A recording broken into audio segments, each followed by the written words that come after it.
You guys, I don't even know where to start with this insane Salmon Wellington that I just made. From the buttery, flaky crust to the delicious, savory salmon on the inside, this dish has it all.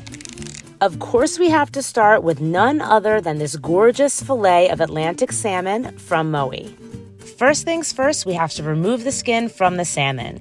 This is my all-time favorite party trick. I promise I'll post a video on how to do it soon. But we have to stay focused. We're making Salmon Wellington. Start by sauteing your shallots and your garlic and what seems like a lot of spinach in your pan.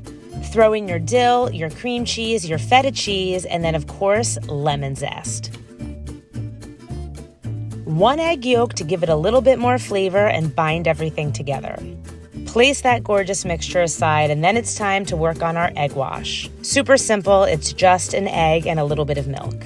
Next, you're going to lightly flour and roll out your sheet of puff pastry. And here's your friendly reminder to defrost your puff pastry in the fridge the night before. Spread some of the spinach filling in the middle of the puff pastry and then place your salmon on top. Season with salt and pepper and then brush the top of the salmon with Dijon mustard. Next, you're going to spoon the rest of the spinach filling over the salmon and use a spoon or an offset spatula to smooth it out as best you can.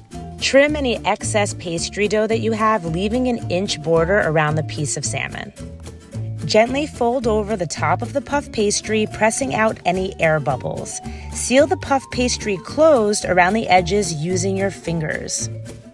Not gonna lie, years of making pies really helped me with this step. Now here's where I become a little bit of an overachiever. Since this is puff pastry, we have to vent the top before putting this in the oven. Of course, you can do a simple crosshatch, but since we're making fish, I decided to do a scale design. Brush the top with your egg wash and then put the whole thing in the fridge for 30 minutes.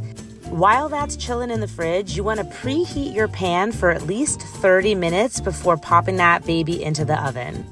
Once out of the fridge, carefully place the parchment on the hot pan. That's going to ensure that the bottom cooks and doesn't get soggy. Since this dish is a bit rich, I decided to do a simple arugula salad as our side. I love making salads because it's a great way to utilize all those veggies you have in the fridge that are about to go bad, especially the ones that are hiding in the crisp drawer that you forgot about. Don't be ashamed, we've all been there.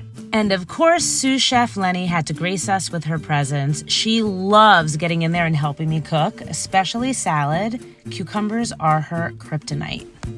Want to make this recipe? MOWI can be ordered online and delivered to your front door on Amazon Fresh.